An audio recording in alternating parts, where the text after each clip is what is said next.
श्री गणेशाय नमः। ओम श्री सरस्वत्यै नमः। ओम श्री गुरुभ्यो नमः। सदाशिवसमारम्भां शङ्कराचार्यमध्यमाम् अस्मदाचार्यपर्यन्तां वन्दे गुरुपरम्परां। श्रुतिस्मृतिपुराणानाम् आलयं करुणालयं नमामि भगवत्पादशङ्करं लोकशङ्करं। शङ्करं शङ्कराचार्यं केशवं बादरायणं सूत्रभाष्यकृतौ वन्दे भगवन्तौ पुनः पुनः। समस्तजनकल्याणे निरतं करुणामयं नमामि चिन्मयं देवं सद्गुरुं ब्रह्मविद्वरम्। नीलाम्बुजश्यामलकोमलाङ्गं सीतासमारोपितवामभागं पाणौ महासायकचारुचापं नमामि रामं रघुवंशनाथम्। अतुलितबलधामं हेमशैलावदेहं धनुजवनकृशानं ज्ञानिनामग्रगण्यं सकलगुणनिधानं वानराणामधीशं रघुपतिप्रियभक्तं वातजातं नमामि। शुकासारिके पूर्णवैराग्यदाचे वसिष्ठापरिज्ञानयोगेश्वराचे कविवाल्मीकासारिकामान्यायसा नमस्कार माधा सद्गुरु रामदासा। जय जय रघुवीर समर्थ।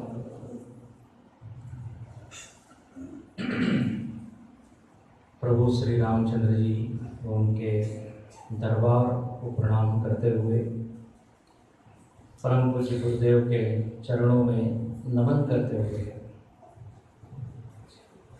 आज हम इस 3 दिवसीय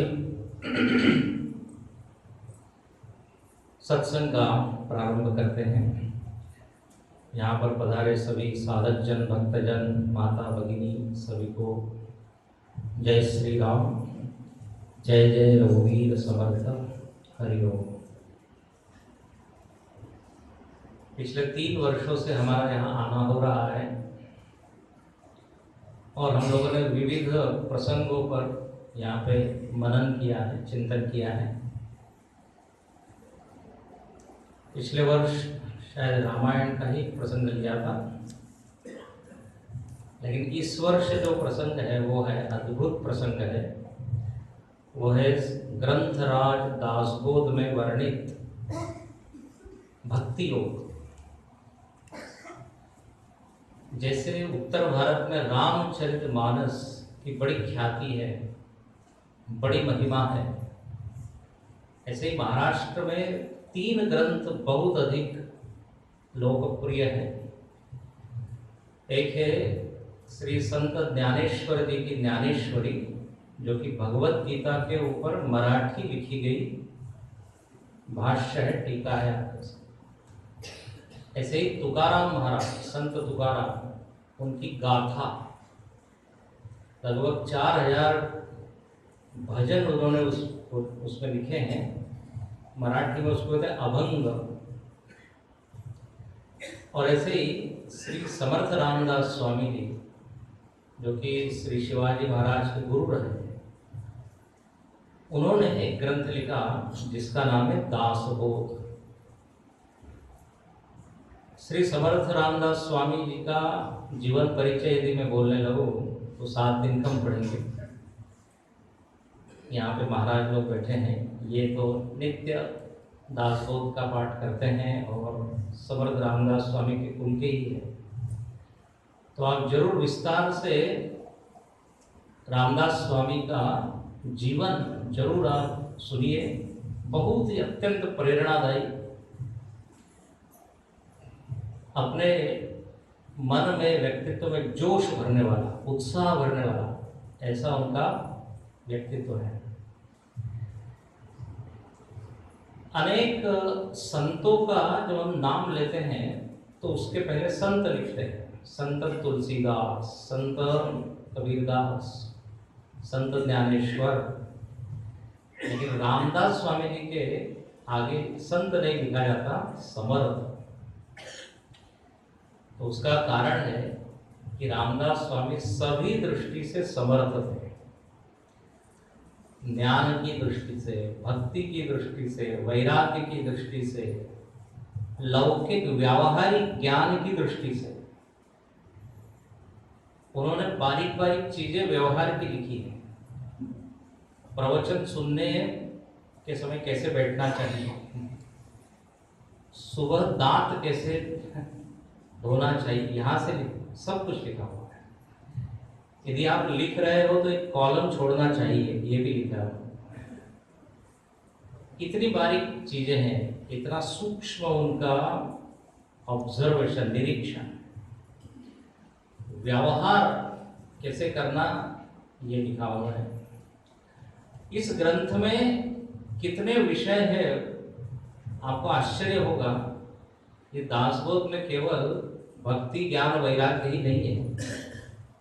तो एक महंत को कैसे रहना चाहिए, एक नायक को कैसे रहना चाहिए, यति को कैसा रहना चाहिए, उसके बाद जो कथा कर रहा है प्रवचनकार, उसको क्या करना चाहिए, जो कीर्तन करने वाला है उसके क्या लक्षण होने चाहिए। मतलब अद्भुत है उनकी जो ऋतंभरा प्रज्ञा है, उस प्रज्ञा में सारे विषय एकदम चमकते हैं। इसमें विद्वानों का वर्णन है, इसमें मूर्खों का भी वर्णन है, और एक और श्रेणी है जो शायद कम ही सुनने को, पढ़ने को मिलती है, उसको कहते हैं पढ़त मूर्ख। सुना है आपने, पढ़त मूर्ख। ये कैसा मूर्ख और विद्वान तो ठीक है, लेकिन बीच में, मतलब जो पढ़े लिखे तो है लेकिन मूढ़ है, बुराई उसके ऊपर भी करते हैं, पढ़त मूर्ख। बुद्धि से जो कमजोर नहीं है लेकिन व्यवहार और जो करना चाहिए वो नहीं करते। मजेदार है। उसके बाद इस ग्रंथ में लौकिक, इहलौकिक, पारलौकिक, अलौकिक सभी विषयों का वर्णन है। यह लोक प्रत्यक्ष है, परलोक परोक्ष है, और जो आत्मलोक है वो अपरोक्ष है। उसको अलौकिक कहते हैं, जो लौकिक नहीं है। तो जो वस्तु प्रत्यक्ष है, जो परोक्ष है, जो अपरोक्ष है, तीनों वस्तुओं का इसका वर्णन है। पिंड से लेके ब्रह्मांड तक सबका वर्णन है, प्रपंच से लेके परमार्थ तक सबका वर्णन है। कितने तरह के मार्ग है, ध्यान मार्ग, कर्म मार्ग, योग मार्ग, उपासना मार्ग, राजमार्ग, राजयोग, सब है। इस दास बोध में कुल मिला के 20 दशक है। दशक कहते हैं, दशक मतलब 10, तो 20 दशक है, 20 अध्याय समझ लीजिए, और हर दशक में 10-10 और अध्याय, उपाध्याय उसको कह सकते हैं। मराठी में उसको कहते हैं समास। तो एक दशक में 10 समास, तो 20 दशक में कितने होंगे, गणित कीजिए जरा। 200 समास है कुल मिला। जैसे अपने रामायण में आप देखते हैं 7 कांड है, श्रीमद् भागवत में 12 स्कंद है, भगवत गीता में 20 अध्याय है। कितने अध्याय हैं? किसी ने बोला नहीं मुझको, आप गलत बोल रहे हैं। बोले स्वामी जी आपको तो श्रद्धा है, आप जो बोल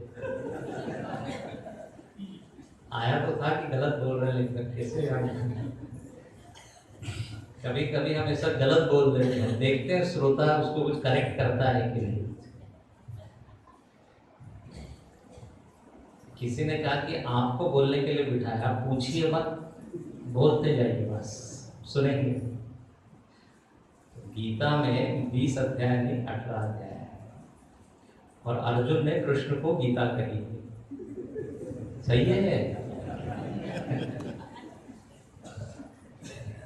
एक ने कहा हमको कोई फर्क नहीं पड़ता, किसी ने भी किसी को नहीं, कृष्ण ने अर्जुन ने। तो ऐसा नहीं होना चाहिए, श्रोता को सावधान होना चाहिए। तो गीता में 18 अध्याय, रामायण में 7 कांड, भागवत में 12 स्कंद। ये ग्रंथ की रचना होगी। जैसे ब्रह्म सूत्र में 555 सूत्र, उसमें अधिकरण है इत्यादि काफी है।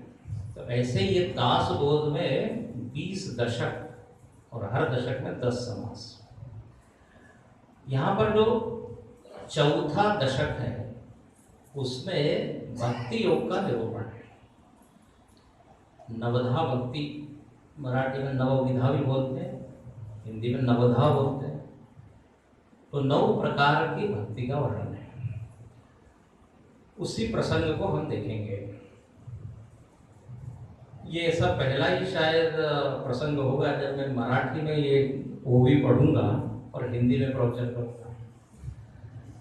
हमने महाराष्ट्र में पुणे में रामचरितमानस चौपाई हिंदी में पढ़ी और प्रवचन मराठी में। अलग अलग तरह के कॉम्बिनेशन, मिश्रण। अब 3 भाषा में प्रवचन चलता है, हिंदी, इंग्लिश, मराठी। तो ऐसे अलग अलग मिश्रण होते हैं। संस्कृत में श्लोक पढ़ रहे लेकिन व्याख्यान हो रहा है इंग्लिश में। तो यहाँ पर ये जो जैसे रामायण में चौपाइयाँ हैं, ऐसे यहाँ पर समर्थ रामदास स्वामी ने जो लिखा है उसको कहते हैं ओवी, मराठी में कहते हैं ओवी। इस ग्रंथ का नाम दास बोध क्यों है? दास बोध मतलब दासस्य बोध। रामदास स्वामी जी को जो बोध हुआ, मराठी में प्रचीति, अनुभूति, वो जो उनको मिली उसी का उन्होंने क्या, उसी की अभिव्यक्ति इस ग्रंथ में है। समाधि भाषा में लिखा हुआ यह ग्रंथ है। महाराष्ट्र में पूना के पास एक स्थान है शिवथरगढ़, गुफा है वहां पे, और एक बहुत बड़ा जलप्रपात है। बड़ा ही बीहड़ वन है, आज भी बड़ा कठिन है। उस गुफा में कहते हैं उन्होंने लिखा, और उनके एक शिष्य थे कल्याण स्वामी, वो लिखते चले गए। पहले ये प्रिंट मीडिया तो नहीं था ना, प्रिंटिंग तो नहीं होती। अनेक शिष्यों ने अपने कलम से लिखे। और यहाँ बड़ा भाग्य की बात है कि यहाँ पर भी उनके शिष्य रामदास स्वामी, क्या नाम, दत्तात्रेय स्वामी, उनके द्वारा लिखित दासबोध यहाँ पर भी है, हस्तलिखित, 300 वर्ष पुराना। तो ऐसी ये प्रस्तावना है। अब मैं ज़्यादा प्रस्तावना नहीं देता क्योंकि उसी में सारा समय हमारा फिर चला जाएगा। अब ऐसे इस दास बोध में, इसको ग्रंथराज कहते हैं, ग्रंथों का जो राजा है, ग्रंथराज। इसमें कोई कथा नहीं है जैसे रामायण में कथा है। इसमें तत्व ज्ञान है, भक्ति है, वैराग्य है, व्यवहार है, प्रपंच का वर्णन है, जगत का वर्णन है, जीव जगत ईश्वर तीनों का वर्णन। अब यहाँ पे जो मुख्य विषय स्वयं रामदास स्वामी जी कहते हैं वो है नवविधा भक्ति।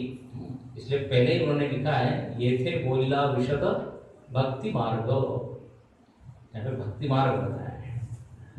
अब इस भक्ति मार्ग का यहाँ जो समास पहला है, दशक चौथा, उसमें वो पहले गणपति भगवान को प्रणाम करते हैं, गणेश जी को, फिर शारदा माता को। जैसे रामचरितमानस में आप देखते हैं वर्णानाम अर्थसंगानाम रसानाम छंदसावती मंगलानाम च कर्तारो वंदे वाणी विनायको। यहाँ पर भी जय जय श्री गणनाथा तू विद्या वैभवे समर्था अध्यात्म विद्येचा परमार्था मदबोध भावे श्री राम। यहाँ पर भी प्रणाम किया। नमो शारदा वेद जननी सकल सिद्धि दये छे मानस प्रवर्तले मननी स्फूर्ति रूपे श्री राम। शारदा माता को भी प्रणाम। और अब कहते हैं, सावधान करते हैं सारे श्रोताओं को, और कहते हैं सावधानी पूर्वक श्रवण करो। सावध होऊन श्रोते जन ऐका नवविधा भजन सत्शास्त्री बोलिले पावन होइजे येणे श्री राम। सावध होऊन, सावधानी पूर्वक श्रवण कीजिए। जैसे शबरी माता को भी राम जी ने जब नवदा भक्ति सुनाई तो वहां भी कहा सावधान सुनु धरु मन माही, बिल्कुल पैरेलल है, बिल्कुल मिल जाता है। सावधान, सावधान मतलब अवधान सहिता, पूरा ध्यान रखते हुए सुनिए। श्रोता उसी को कहते हैं जिसके चित्त में एकाग्रता है, जिसके चित्त में जिज्ञासा है, और जिसके चित्त में सुनने की तीव्र इच्छा है, उसको क्या कहेंगे? श्रोता। और यदि ये तीन गुण नहीं होते हैं तो फिर क्या बोलेंगे उसको? सोता। श्रोता धीरे से क्या बन जाता है? सोता। किसी ने कहा स्वामी जी जब आप प्रवचन शुरू किए हैं तब तो बिल्कुल श्रोता थे, लेकिन आपका प्रवचन इतना बढ़िया था कि श्रोता के हम क्या बन गए? श्रोता। ऐसा होता है। एक और सुनने वाला होता है, उसको कहते हैं सरोता। एक तीसरी श्रेणी है जो काटता है, बोले जो भी बोला जा रहा है गलत है, ये सब थोड़ी। सुनते सुनते क्या करता है वो? तो यहां पर कहते हैं श्रोता है। सुनते समय इस तरह सुनना चाहिए कि केवल मेरे लिए ही कहा जा रहा है। जैसे अर्जुन को भगवान ने गीता सुनाई तो अर्जुन ने किस भाव से सुनी? कि सीधे सीधे डायरेक्ट मेरे लिए सुनाई जाए। श्रवण का भी तरीका है। सुनहु तात मति मन चित लाई। राम जी ने लक्ष्मण जी को सुनाया तो बोले पहले मैं सुनाता हूँ, राम गीता का प्रसंग है। कैसे सुनना चाहिए? तो कहा 3 चीज लगा के सुनिए। सुनहु तात मति मन चित। मति मन चित, मति मतलब बुद्धि, बुद्धि लगा के सुनिए। बुद्धि को घर में रख के मत आइए। हाँ, सत्संग में बुद्धि को लेके आना है। बुद्धि लगा के सुनना मतलब समझते हुए सुनना है। ठीक है ना? बुद्धि का काम क्या है? समझना। उसके बाद का मन लगा के सुनना। मन लगा के सुनने का मतलब है प्रेम से सुनना। देखो, जहां प्रेम होता है वहां एकाग्रता होती है, जहां प्रेम होता है वहां तादात्म्य होता है, जहां प्रेम होता है वहां पूरी तरह हम वाणी से जुड़ जाते हैं। होता है ना? प्रेम नहीं है तो आधा मन इधर आधा मन उधर, बीच में घड़ी देख रहे हैं कितना समय हुआ। लेकिन जब प्रेम होता है तब समय कहाँ उड़ जाता है मालूम नहीं पड़ता। तो भगवान श्री राम जी ने लक्ष्मण जी को कहा प्रेम से सुनो, मन लगा के सुनो। तो बुद्धि लगा के सुनो, मन लगा के सुनो, और चित्त। चित्त का अर्थ होता है जहां स्मरणात्मिका वृत्ति चित्ता। जो हमने सुना, सबसे महत्वपूर्ण बात है वो याद रखना। नहीं तो क्या होता है, सुना अनसुना बराबर हो जाता है। देखो, आज हजारों लोग कथा सुनते हैं लेकिन समाज में कोई परिवर्तन होता हुआ दिखता नहीं। आपने सुना होगा, टीवी आप यदि चलाइए तो उसमें आस्था चैनल, साधना चैनल, संस्कार चैनल, उसमें जो भागवत होता है कितने लाखों लोग। लगता है तो फिर पूरा समाज स्वर्ग बन जाना चाहिए, इतने श्रोता हैं। तो उसका कारण ये होता है कि श्रवण तो होता है लेकिन मनन नहीं होता। मनन इसलिए नहीं होता क्योंकि स्मरण नहीं रखते। मनन के लिए स्मरण रखना पड़ेगा। तो चित्त का क्या काम है? चित्त, मन, बुद्धि, चित्त, अहंकार, ये अंतःकरण चतुष्टय कहते हैं। जिन लोगों ने वेदांत पढ़ा होगा उनको मालूम होगा ये सूक्ष्म शरीर का भाग है, और भगवान की कृपा से सबके पास ये चारों है। थोड़ा कम ज्यादा है, मन तो है ही, बुद्धि भी है ही, कम ज्यादा। कई बार बुद्धि कम होती है तो नाराज हो जाते हैं लोग और एकदम बोलते हैं जब भगवान बुद्धि बांट रहे थे तब तुम कहाँ थे। एक वो बॉस था, उसने अपने सेवक को डांटा, कहा जब बुद्धि बांट रहे थे तो तुम कहाँ थे। उस सेवक ने कहा सर आपके साथ में टूर पे गया था। लपेट लिया उसके अंदर से। तो बुद्धि भी सबकी ग्रहण शक्ति थोड़ी एक जैसी नहीं होती, कम ज्यादा है, लेकिन है। बुद्धि का पूरा उपयोग, सक्रिय होना चाहिए, एक्टिव होना चाहिए बुद्धि। और तीसरा चित्त, मतलब याद रखिए। नहीं तो अब आप स्कूल में जाएं और वहां ABCD पढ़ाई जाए और ABCD भूल जाए रोज, तो फिर रोज ABCD, सीढ़ी आगे ही नहीं बढ़ेगी। इसलिए सावधानी से सुनना। अब एक ही शब्द की व्याख्या कर रहा हूं। सावध बोल श्रोते जन। सावध मतलब क्या? ये तीनों लगा के सुनना, मन बुद्धि चित्त। अहंकार को बाहर रख दीजिए। अंतःकरण में चौथा है अहंकार। जैसे हम चप्पल उतारते हैं बाहर, ऐसे अहंकार को बाहर रख दीजिए। अहंकार में कहता है ठीक है 1 घंटे के लिए छोड़ता हूँ, फिर तो मैं हूँ इतना थोड़ी छोड़ूंगा। जितने विकार हैं उनको भी बाहर छोड़ के आइए। विकार भी कहते हैं आपको हम दया करके 1 घंटा छोड़ देते, फिर तो मिलेंगे। तो अहंकार से आप सब विकार ले लीजिए। संत मिलन को जाइए रज ममता अभिमान। जब इस तरह से सुनते हैं तो महाराज वो बढ़िया क्वालिटी का श्रवण होता है। ठीक है, यहां पर अब ये सुनाते हैं।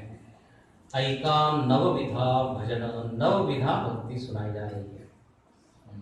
अब नवविधा भक्ति, इसका जो मूल है वो है श्रीमद् भागवत। श्रीमद् भागवत में प्रहलाद जी का चरित्र है। सब लोग जानते हैं प्रहलाद जी का चरित्र। प्रहलाद जी ने ये नवधा भक्ति सुनी या सीखी समझी जब वो गर्भ में थे। नारद जी उनके गुरु हुए। नारद जी कोई सामान्य व्यक्ति नहीं है, देवर्षि है जिनके मुख पे नारायण नारायण सदा विराजमान है। नारद जी भक्ति के आचार्य है, ब्रह्मा जी के मानस पुत्र है, भागवत के आचार्य है। नारद जी ने वेद व्यास जी को भागवत बताई। हाँ, भागवत की परंपरा में आता है। नारद जी कहते हैं प्रथम पत्रकार है, ऐसा लोगों ने कहा, क्योंकि नारद जी को पूरे विश्व की सूचना है कि हाँ क्या हो रहा है। ऐसी कोई खबर नहीं जो उनको मालूम नहीं। सबसे पहले मीडिया को वही बताते हैं, ब्रेकिंग न्यूज ये है कहाँ क्या हो रहा है। पुराणों में आप देखिए तो नारद जी सर्व विद्या में पारंगत, ज्योतिष विद्या, संगीत, कला सब जानते। ऐसे नारद जी ने प्रहलाद जी को कथा सुनाई। अब मैं उसके विस्तार में नहीं जाता। जब हिरण्यकश्यपु तप करने गया और उनकी माता कयाधु उनके गर्भ में प्रहलाद जी थे, तब आके सुनाते थे। इससे क्या समझ में आता है कि बच्चा जो है सीखना कब शुरू करता है? जब गर्भ में होता है। माता जी क्या कर रही है उसका सीधा प्रभाव पड़ता है। इसलिए माता जी लोगों को बहुत ध्यान रखना चाहिए, क्योंकि एक नया क्या कहते हैं अस्तित्व सामने आने वाला है, और वो उसके ऊपर कैसे संस्कार होंगे ये इस पर निर्भर है। माता जी के संस्कार कैसे, वो क्या देख रही है, क्या पढ़ रही है, क्या सुन रही है। ऐसा लोगों ने चित्र लिया है कि वो बहुत ज्यादा विचित्र संगीत सुन रही है ना, धाम धूम, तो बच्चा एकदम अंदर पेट में गर्भ में बेचारा बड़ा परेशान होता है। उसको कहते हैं कान फोड़ू संगीत, है ना, जिसमें ध्यान धूम और उसमें लाइट भी ऐसे कुछ आधे अधूरे होते हैं, एकदम नाचते हैं, समझ में आता नहीं क्या चाहते, कान फोड़, तो उसका प्रभाव बच्चे। और यदि भजन सुनाया जाए, शास्त्रीय संगीत सुनाया जाए, उसका भी प्रभाव। अंग्रेजी में उसको कहते हैं प्री नेटल एजुकेशन। तो इसलिए अपने यहाँ बार बार कहा गया कि भागवत रामायण इत्यादि का श्रवण करना चाहिए। हमारे गुरु जी बड़ा विनोद करते हैं, गुरुदेव तो बहुत कुछ विनोदी। बोले दी माता जी लोग टीवी देख रही है, सिनेमा ही देख रही है, नाच गाना ही देख रही है, तो बच्चा जो है नाचते हुए आएगा, जन्म लेगा, सीटी बजाते हुए जन्म लेगा। और आजकल तो लोग कहते हैं कि ना बच्चों को मोबाइल इत्यादि में एकदम मालूम नहीं कहाँ से, बचपन से ही। और एक बच्चे ने मोबाइल लिया हाथ में, कुछ किया, बोले क्या क्या किया, बोले नहीं मिस कॉल दे दिया, रीच सेफली। अभिप्राय ये है, ये टेक्नोलॉजी का भी प्रभाव पड़ता है। प्रहलाद जी ने ये नवधा भक्ति गर्भ में सुनी, और जब वो गुरुकुल में गए हैं, गुरुकुल में, तो उन्होंने सारे बच्चों को सुनाया है, और बच्चों ने पूछा है कि ये आपने कहाँ सीखा।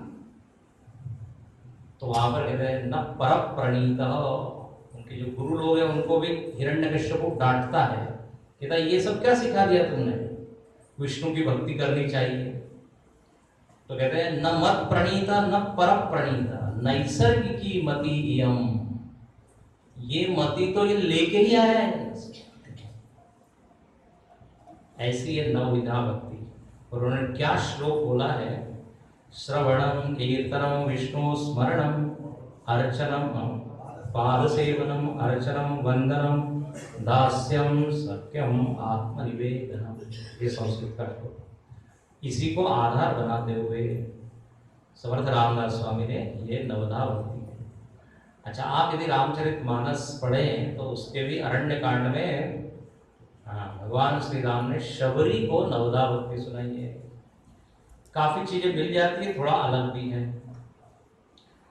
अब देखिए यहाँ पे सबसे पहला प्रश्न ये है कि भक्ति की जरूरत क्या है, क्यों हम भक्ति करें, या 9 प्रकार की भक्ति बताइए। सबसे पहला मूल प्रश्न है कि क्यों करें, और दूसरा प्रश्न है भक्ति का अर्थ क्या है, किसको कहते हैं भक्ति। क्योंकि भक्ति सुनते ही लोगों के मन में जो ना अलग अलग अर्थ आते हैं। भक्ति मतलब क्या, कोई जोर जोर से भजन गा रहा है ये भक्ति है, कोई खूब फूल चढ़ा रहा है वो भक्ति है, कोई रोज भगवान का क्या दर्शन कर रहा है मंदिर में जाके, कोई कहता है ये भक्ति, कोई घंटों आरती उतार रहा है, लोग कहते हैं अरे बड़े भगत हैं, कोई जो है भोग लगा रहा है और फिर खा रहा है तो वो भक्ति है। तो भक्ति का असली लक्षण क्या है? ऐसा कहा गया है, ये जितना हमने बताया ये भक्ति की अभिव्यक्ति है। भक्ति किसी क्रिया का नाम नहीं है, भक्ति भाव का नाम है। क्रिया तो हमको धोखा दे सकती है, ऊपर से कोई पूजा कर रहा है लेकिन अंदर उसका मन कहाँ कहाँ घूम रहा है, ये हम सबका अनुभव है, इसके लिए कल्पना करने की आवश्यकता नहीं। अच्छा, एक व्यक्ति बिल्कुल बैठा है माला लेके, हमको लग रहा है कि वो तो पूरे एकाग्रता से क्या कर रहा है, नामस्मरण कर रहा है, और लोग कोई कहते हैं इससे बात करनी है यदि उससे, तो लोग कहते नहीं अभी उसको डिस्टर्ब मत करो। अब उसको मालूम नहीं वो ऑलरेडी डिस्टर्ब है उसका मन कहाँ कहाँ भटकता है। लेकिन तो क्रिया से नहीं नाप सकते आप भक्ति, इसलिए भक्ति का लक्षण है सातु अस्मिन् परम प्रेम रूपा। भक्ति तो भगवान में परम प्रेम का नाम है। परम प्रेम मतलब ऐसा प्रेम जिसमें कोई वापस किसी फल की इच्छा नहीं, हेतु रहित, कामना रहित। तुलसीदास जी कहते हैं हेतु रहित अनुराग राम पद बढ़े अनुदिन अधिकाई। बिना हेतु के जो प्रेम है वो है भक्ति। भक्ति में 3 भावनाओं का मिश्रण है, ध्यान से सुनना, श्रोता बन के सुनना है, श्रोता नहीं। भक्ति में पहला तो है प्रेम, भक्ति की जान है प्यार। लेकिन केवल प्यार को भक्ति नहीं कहते हैं, प्यार के साथ श्रद्धा, क्योंकि भगवान अदृश्य है, अव्यक्त है। प्रेम जो है प्रत्यक्ष से तो हो जाता है, लेकिन अप्रत्यक्ष से प्रेम करने के लिए श्रद्धा की संपत्ति बहुत चाहिए। इसलिए श्रद्धा के आगे एक विशेषण लगाया जाता है अटूट श्रद्धा।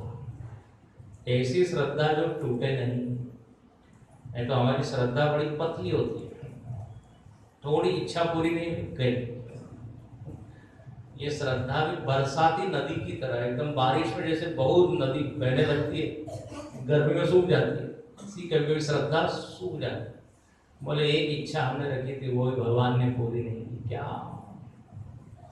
एक इच्छा थी कि ट्रांसफर हो जाए, लेकिन नहीं किया भगवान ने। बोले हमने फिर भगवान का ट्रांसफर कर दिया। पूजा घर से गंगा जी में हरिओम। तो ये कोई भक्ति नहीं हुई। चाहे रोग मिले चाहे भोग मिले, है ना, जिस हाल में जिस वेश में जिस देश में रहो, राधा रमण कहो। यह भक्ति, जहाँ पर कि बाहर की परिस्थिति कुछ भी हो, मनस्थिति एक परमात्मा में है। यस्मिन् स्थितो न दुखेन गुणाः विचाल्यते। ये जितने भी संत हुए, बताइए ऐसा कौन सा संत है जिसके जीवन में संकट न आया हो? संकट के कारण उन्होंने लेकिन भगवान को छोड़ा नहीं। चाहे ज्ञानेश्वर जी को ले लीजिए, तुकाराम जी को ले लीजिए, तुलसीदास जी को ले लीजिए। तो जहां श्रद्धा है और प्रेम है, और तीसरी चीज है आदर। भगवान के प्रति आदर होना चाहिए। भगवान परम है, ऊंचे हैं, ये भाव। जब ये तीनों का मिश्रण होता है तो बनती है भक्ति। हाँ, अब देखिए कई बार व्यवहार में क्या होता है, किसी से प्रेम है लेकिन जरूरी नहीं है आदर हो उससे, उसके प्रति। अपना सेवक है उससे प्रेम है लेकिन आदर नहीं। छोटे में आदर नहीं होता, छोटे में प्रेम हो सकता है। आदर के लिए व्यक्ति क्या चाहिए? ऊंचा गुरु है ना, आदर एकदम, आदर शब्द ही मन में कोई उच्च व्यक्ति की छवि आती है। विश्वास हमको कई लोगों पर हो सकता है, लेकिन हो सकता है प्रेम न हो। तो तीनों का ये मिश्रण है, इसके ऊपर आप विचार कीजिए। ऐसी ये भक्ति है। भक्ति उसको कहते हैं जिसके कारण भगवान द्रवित हो जाए। क्या सुंदर लक्षण है। जाते वेद द्रवो में भाई, सो मम भगति भगत सो। भक्ति वो है जिसके कारण भगवान पिघल जाए। नामदेव जी की ऐसी भक्ति थी, भगवान पिघल गए। नामदेव कीर्तन करे प्रेम भर, नाचे पांडुरंग। भगवान खुद नाचने लगे। प्रेम वो जो पिघला दे, तो भक्ति वो जिसके कारण भगवान पिघल जाए। भक्ति का अर्थ है सतत ये अनुभव करते रहना कि भगवान मेरे हैं, मैं भगवान का हूं। कभी भी संबंध विच्छेद की अनुभूति नहीं होती। इसलिए लक्षण क्या करा? जो विभक्त नहीं है वो है भक्त। हाँ, वो विभक्त रहे तो भक्त। जब टूटा फूटा है, कट गया है। भागवत जी में वर्णन आता है, प्रहलाद जी ने कहा मुझको ऐसा लगता है कि मैं सतत गोविंद के, है ना, गोविंद ने आलिंगन किया हुआ है। गोविंद परिरंभित। जब उनको पर्वत से गिराया गया, हाथी से कुचलाया गया, सर्प से डसवाया गया, तब भी महाराज उनको यही लग रहा है कि मैं तो भगवान की गोद में हूँ। होलिका के गोद में जब बैठे तब भी उनको लगा नहीं कि होलिका। ये है भक्ति। निष्ठा देखिए, स्थिति। तो जहाँ संबंध की प्रगाढ़ता है, भाव की प्रधानता है, जहाँ पर नित्य भगवान का सानिध्य है, यह है भक्ति। अब ऐसी भक्ति हम चाहे कि हमारे में आ जाए, ऐसा प्रेम, ऐसी श्रद्धा, तो क्या करें? तो कहा कि ये 9 प्रकार की आप साधना कीजिए। ऐसा बढ़िया वाला प्रेम अपने जीवन में भी स्फुरित हो जाएगा। अखंडानंद जी महाराज अच्छा कहते हैं, बोले ये भक्ति अपने जीवन में क्यों नहीं है? क्योंकि जो प्रेमास्पद है, जो प्रिय है, वो कैसा है? अनमिला अनदेखा साजन है। साजन मतलब प्रिय। प्रत्यक्ष से प्रेम तो बड़ा आसान है। अच्छा चलो, ये तो हमने बोल दिया प्रेम क्या है। अब दूसरी बात, भगवान से ही क्यों प्रेम करें? है ना, एक तो भक्ति क्या है दूसरा भक्ति क्यों? दुनिया से प्रेम करने में क्या दिक्कत है? हाँ, तो देखो बड़ा सुंदर विचार है, मनन बहुत सुंदर किया संतों ने, ध्यान से इसको सुनना। कहा कि देखो हमारा जो प्रेमास्पद है, प्रियतम है, वो कैसा हम चाहते हैं? ऐसा प्रेमी चाहते हैं क्या जो आज रहे और कल न रहे? अनित्य प्रेमी चाहते हैं क्या? प्रेमी हम चाहते हैं नित्य हमारे साथ, कभी हमको छोड़ के न जाए, न मैं उसको छोड़ू न मैं वह नो मुझको वो छोड़े, नित्य। लेकिन दुनिया में ऐसा कोई है क्या? भले सिनेमा में गाने के लिए खूब अच्छा है, जन्म जन्म का साथ है, लेकिन महाराज ये जीव की स्वतंत्र यात्रा है। प्रारब्धवशात दो जीव आगे हैं, आगे भी वही मिलेंगे। दूसरा, हम जो हमारा प्रियतम है वो हम चाहते हैं वो सुंदर होवे, दिखने में सुंदर होवे। कन्या व्रजते रूपम, विवाह में लड़का लड़की देखते हैं, पहली चीज क्या देखते हैं? पहले पढ़ाई वगैरह दिखने में कैसा है, इसलिए पहले कहते फोटो बताइए, फोटो लाए हैं क्या? फोटो से शुरुआत होती। तो व्रजते रूपम, हम ऐसा प्रेमी चाहते हैं जो सुंदर। अच्छा, तो तीसरा हम क्या चाहते हैं? हमारा प्रियतम ऐसा हो जो बड़ा विद्वान हो।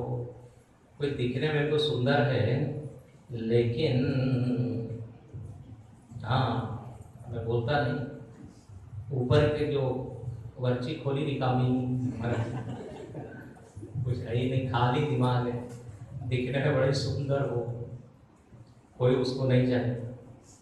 अच्छा, कोई विद्वान भी है, सुंदर भी है, लेकिन यदि उसमें गुण न हो तो सारे दुर्गुणों की भंडार है, सारे व्यसन है, तो कोई चाहेगा क्या संबंध बनाना? एक ने बड़ा अच्छा कहा, बोले लड़की वाले लड़का तो ऐसा चाहते हैं जो खाते पीते घर का हो, लेकिन जो खाता पीता न हो। पीता खाता न हो, गड़बड़, खाते पीता घर। तो व्यसन है, उसमें दुर्गुण है, क्रोध करता है, कोई उसको चाहेगा नहीं। तो विद्वान भी हो, सुंदर भी हो, गुणवान भी हो, रूपवान भी हो, निर्बल हो तो कमजोर एकदम, बहुत सारी बीमारियों से ग्रस्त, कोई नहीं चाहेगा। तो कैसा चाहिए? बलवान। अच्छा, फिर हमारा प्रियतम ऐसा चाहिए कि हम यदि गलतियां भी करें ना तो टोके नहीं, रोके नहीं, क्षमा कर दे। क्षमाशील चाहिए ना, बार बार टोका टोके अच्छी नहीं लगती ना। अब बताइए, इतनी सारी शर्तें कहाँ पूरी? कोई है ऐसा जीव जिसमें ये सारी शर्तें, एक हो तो एक नहीं, दूसरा है तो एक। सारी शर्तें यदि पूरी होती तो भगवान। हाँ, इसलिए ऐश्वर्य से समग्रस्य धर्मस्य यशस्य, सब दृष्टि में वो अनंत है। अनंत गुणवान, अनंत रूपवान, अनंत बलवान, नित्य और करुणा निधान। तो ईश्वर सबका प्रेमी है, वास्तव में सबका प्रियतम। सो जिससे प्रेम करना चाहिए वो ईश्वर ही, प्रेम करने योग्य। ये बात केवल मीराबाई ही समझ पाई, इसलिए उन्होंने कहा, मेरे तो गिरधर गोपाल दूसरो न कोई, जाके सिर मोर मुकुट वो ही पति सोई। हाँ, ऐसे वर को क्या वरू जो जन्मे अरु मरी जाए। मैं तो ऐसे वर का वर्ण करना चाहती हूँ जिससे मारो चुड़लो अमर हो जाए, सौभाग्य बना। तो इसलिए यदि ऐसा हम प्रेम, ऐसी भक्ति जब तक भगवान के साथ नहीं जुड़ती तब तक महाराज कुछ न कुछ कमी रहेगी। अपूर्णता, अधूरा, और अपूर्णता मतलब अप्रसन्नता, पूर्णता मतलब प्रसन्नता। आप देख लीजिए, जहां जहां पूर्ण हो जाती है चीज प्रसन्नता होती है। कोई काम आपने आधा ही छोड़ दिया, मन में बेचैनी, कुछ भी चीज देखिए। एक और बता है, प्रवचन पूर्ण होने पर भी लोगों की प्रसन्नता छूटे नहीं, मुक्ति का अनुभव होता है। पूर्णता और प्रसन्नता दोनों साथ में चलती है। तो ऐसा पूर्ण परमात्मा के साथ जुड़ जाए तो प्रसन्नता अपने आप आने वाली है। इसलिए भक्ति की जरूरत है। याद रखना, भगवान को भक्ति की जरूरत नहीं है, हमको जरूरत है। अब ऐसे इस प्रेम को बढ़ाने के लिए यहाँ पर रामदास स्वामी कहते हैं, प्रथम भजन ऐसे जान, हरि कथा पुराण श्रवण, नाना अध्यात्म निरूपण, ऐकत जावे श्री राम। बोले भगवान के साथ संबंध जोड़ने के लिए क्या कीजिए? सबसे पहला कदम, पहला भजन, पहली सीढ़ी सुनना चाहिए, ऐकत जावे। और क्या सुनना चाहिए? तो यहाँ एक बहुत लंबी सूची दी है। हरि कथा पुराण श्रवण। आनंदमयी माँ कहती थी, यदि आप कथा सुनोगे तो व्यथा खत्म हो जाएगी, राम कथा सुनेंगे तो व्यथा जाएगी। सुनत ही सीता कर दुख भागा, रामचंद्र गुण बरने लागा। हनुमान जी के मुख से जैसी कथा सुनी सीता जी ने, सारा दुख भाग गया। तो कथा वो जो व्यथा मिटाए। तो बोले ऐसी इस कथा को सुनिए। फिर क्या सुनिए? कर्म मार्ग, उपासना मार्ग, ज्ञान मार्ग, सिद्धांत मार्ग, योग मार्ग, वैराग्य मार्ग, ऐकत जावे श्री राम। ऐकत जावे, ये कंटिन्यूअस टेंस से मतलब सतत सुनते रहिए। ऐसा नहीं एक दिन सुन लिया। बोले साल में 9 दिन उत्सव होता है, 9 दिन में से एक दिन चले जाते हैं। ऐसा नहीं, ऐकत जावे, नित्य होना चाहिए। तो अलग अलग तरह के मार्ग बताए हैं, उन मार्गों के बारे में सुनना चाहिए। फिर नाना व्रतांचे महिमे, नाना तीर्थांचे महिमे, नाना दानांचे महिमे, ऐकत जावे श्री राम।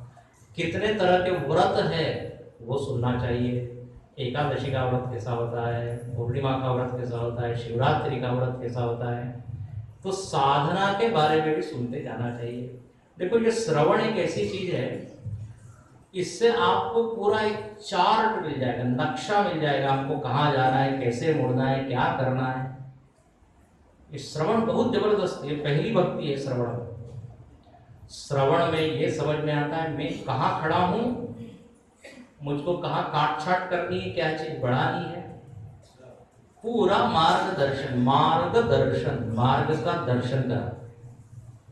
इसलिए यहाँ पर कहते हैं तरह तरह के व्रत। फिर कहते हैं तरह तरह के, थोड़ा इको आ रहा है थोड़ा, यहाँ पे कहते हैं तरह तरह के जो उपवास है, तरह तरह के जो साधक लोग करते हैं वो भी जानना चाहिए। दुग्धाहारी, निराहारी, फलाहारी, पर्णाहारी, इतना बढ़िया है। ये ओविया ही पढ़े तो मजा आ जाएगा। बोले कोई दूध ही पी के रहता है, पयोव्रत करते हैं। वामन भगवान का जब अवतार हुआ तो उसके पहले उनकी माता जी ने, अदिति ने क्या किया? पयोव्रत। तो दुग्धाहार वो कैसे करना चाहिए वो भी सीखना चाहिए।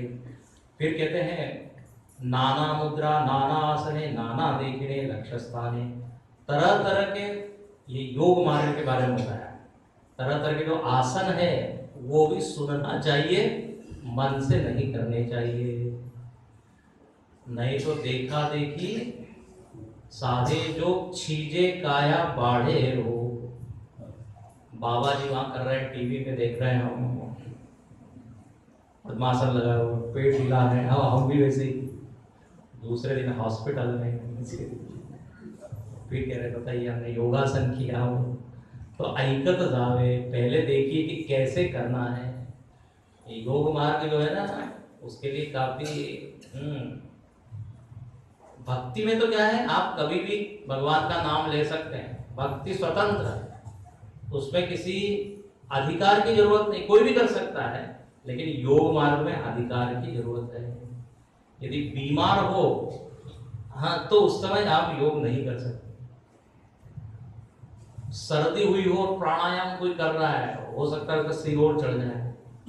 हमारे गुरुकुल में ऐसा ही हुआ, कोई योगा के आए, इतना वो प्रेरित हो गया, वो शुरू कर दिया उन्होंने प्राणायाम। दूसरे दिन सिर इतना भारी हो गया। बोले आपने तो बताया था प्राणायाम का फल है मन शांति, यहाँ तो हो रहा है सिर दर्द। ये फलश्रुति हो गई। तो कहते सुनना चाहिए अलग अलग आसन। फिर कहते हैं यहाँ पे क्या सुनना चाहिए, तो वर्णन है नाना पिंडांची रचना, नाना भूगोल रचना, नाना सृष्टि की रचना, कैसी ते ऐकावी। बोले ये जगत के बारे में जब वक्ता या अध्यात्म शास्त्र में बताया है तो उसको भी सुनना चाहिए। ध्यान से सुनना, अपने ग्रंथों में केवल भगवान की चर्चा नहीं है, जगत का भी इतना विस्तृत अध्ययन है। आप उपनिषदों को उठा के देख लीजिए, बृहदारण्यक उपनिषद है, छांदोग्य उपनिषद है, प्रश्नोपनिषद है, ऐतरेय उपनिषद है, सारे उपनिषदों में सृष्टि प्रकरण आता है। वेदांत का एक विषय ही है सृष्टि प्रकरण। सृष्टि कैसे हुई, तो बोले उसके बारे में भी सुनिए। अलग अलग लोग अलग अलग ढंग से सृष्टि का वर्णन करते हैं, क्या है सही।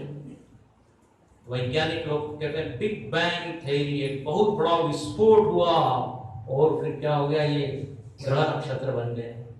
डार्विन ने बताया कि एक पहले अमीबा था, फिर 2 अणु 3 अणु वाले कोशिका वाला, फिर धीरे से वो क्या बना, मछली बना, फिर मेंढक बना, फिर कछुआ, फिर उस प्रक्रिया में आदमी का जन्म हुआ, बंदर बना, चिंपांजी बना, सब अलग अलग ढंग से। लेकिन अध्यात्म में सृष्टि का क्या निरूपण है, क्या उसकी व्याख्या है, सुननी चाहिए।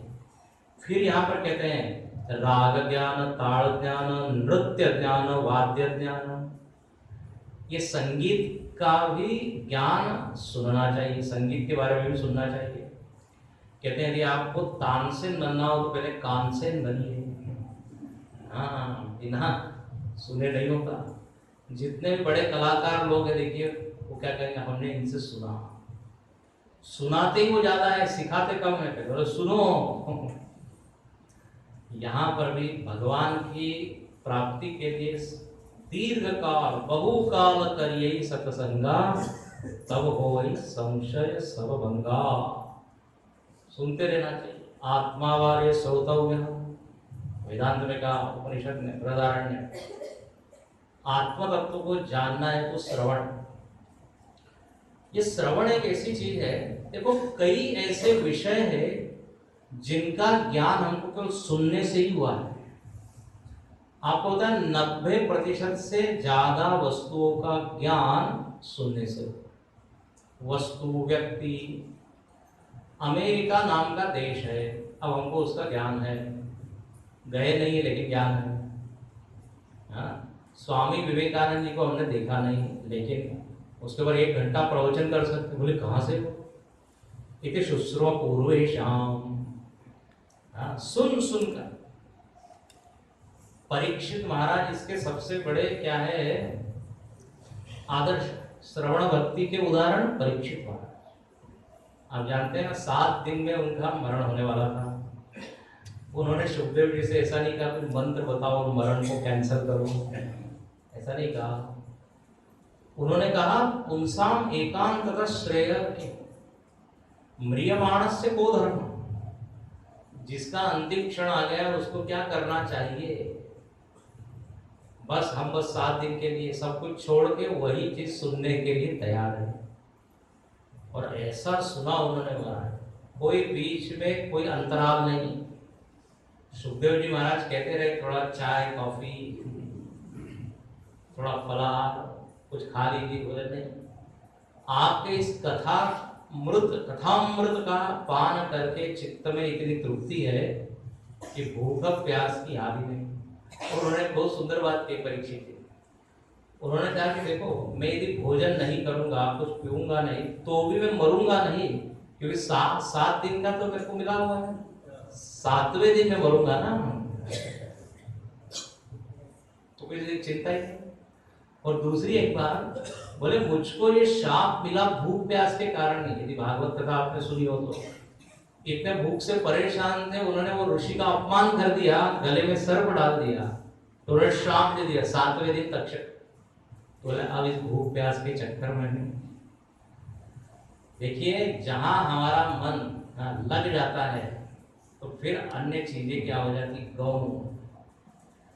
हनुमान जी महाराज जब जा रहे थे लंका में, मैनाक पर्वत आके कहता है कुछ थोड़ा खा लीजिए पी लीजिए, लेकिन हनुमान जी का ध्यान तो केवल बस सीता जी थी। कह दिया उन्होंने, हनुमान भी बरसाकर पुनि की न प्रणाम, राम काज कीने मोहि कहा। तो परीक्षित महाराज या हनुमान जी है ना, इनकी भक्ति इतनी अद्भुत है, यह अत्यंत सुंदर श्रोता है। यहाँ पर कहते हैं सुनना चाहिए, सुनने में कंजूसी करना नहीं चाहिए। अच्छा, सुनने में क्या है, हमको कुछ नहीं करना है। ये श्रवण भक्ति सबसे आसान है। क्यों? क्योंकि इसमें केवल आके हमको बैठना है, सुनना है। जो भी करना है किसको करना है? वक्ता को। सारी मेहनत वक्ता को करना है, उसको सारे विचार रखना है। अच्छा ये बोलना है, 1 घंटा बोलना है तो 5 घंटे तैयार करना पड़ता है। और वक्ता का ही सब है। श्रोता तो सो भी सकता है बीच में, तो जो उठ के चला भी जा सकता है। श्रोताओं को काफी छूट है। वक्ता को बोले नींद भी आ रही है तो सो नहीं सकता। तो श्रवण भक्ति में केवल एक ही बात है, श्रद्धा, जिज्ञासा, एकाग्रता लेके। और इस श्रवण को कहा गया है सालंब ध्यान। एक तरह का ध्यान है। आलंबन सहित आचार्य और ग्रंथ के बल से एक सजातीय वृत्ति प्रवाह चल रहा है, दुनिया का विचार नहीं आ रहा है। तो बोले ये भी एक तरह का क्या है? ध्यान।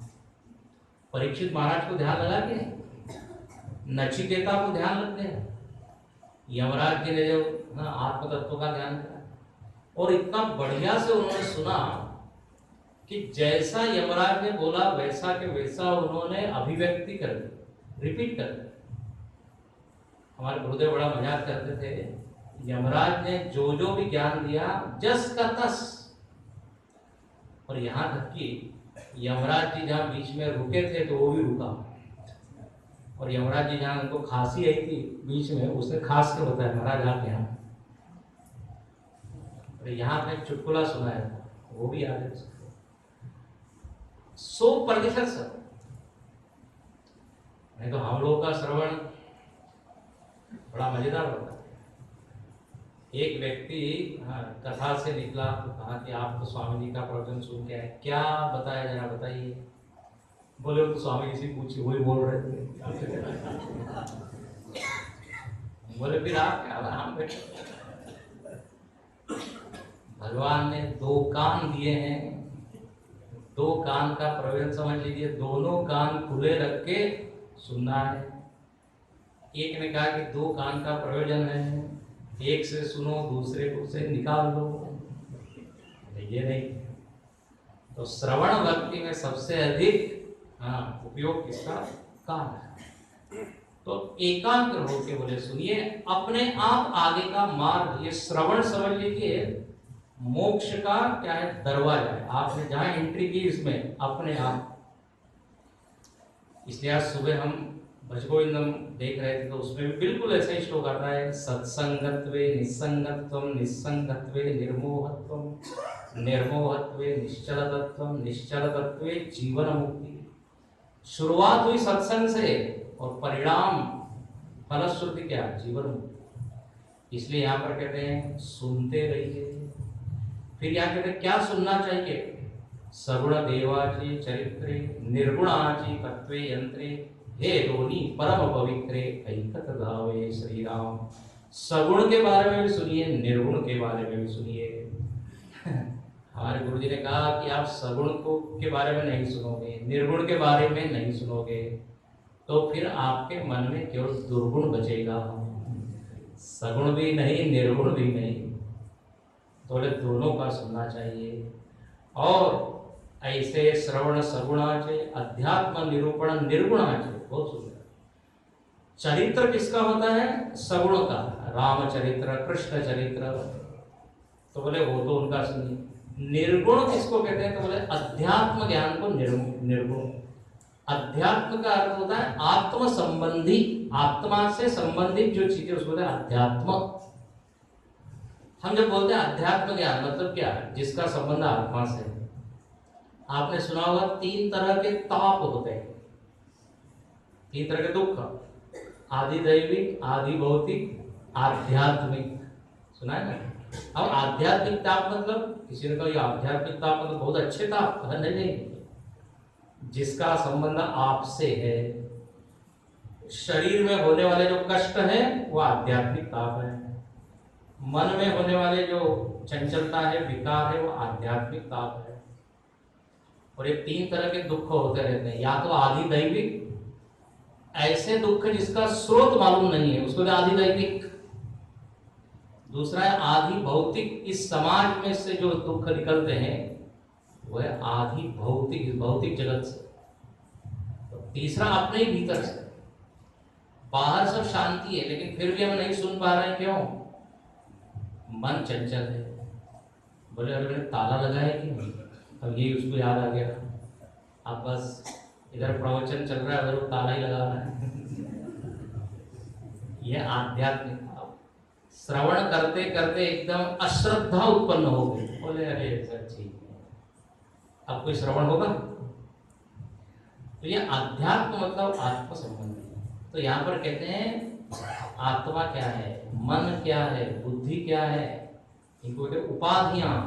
आत्मा के अलावा जितनी उपाधियां, तो इन उपाधियों के बारे में सुनिए।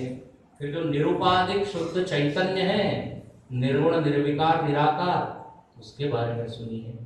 कई बार लोग क्या कहते हैं, अरे निर्गुण वगैरह दूर रखिए, हमको तो प्यारी प्यारी रसीली क्या सुनाइए कथाएं। कोई कोई लोग कहते हैं नहीं हमको हमारा शुद्ध तत्व ज्ञान होता है। देखो समाज में सब तरह के लोग हैं। कोई बड़े भावुक लोग हैं, भावुक जिनमें भावना की प्रधानता है। कोई कोई कैसे हैं बुद्धिवादी है, तर्क प्रधान, युक्ति प्रधान। घबराना नहीं, अपने शास्त्रों में सब लोगों के लिए मटेरियल है। भावना प्रधान, बुद्धि प्रधान, क्रिया प्रधान, ध्यान प्रधान, जिसमें जिसकी प्रधानता है उसके लिए एक मार्ग है। जैसे दवाई की दुकान में आप जाते हैं तो अलग अलग दवाइयां होती है। अब वह व्यक्ति बिल्कुल जिसका जो रोग है वही वो उठाएगा। ऐसे यहाँ पर है। तो कहते हैं सगुण सुनिए, निर्गुण सुनिए, तरह तरह के मार्ग सुनिए, संगीत सुनिए, कला का ज्ञान जो है प्राप्त करना है वो भी सुनिए। हर चीज को सीखने के लिए दरवाजा कान ही।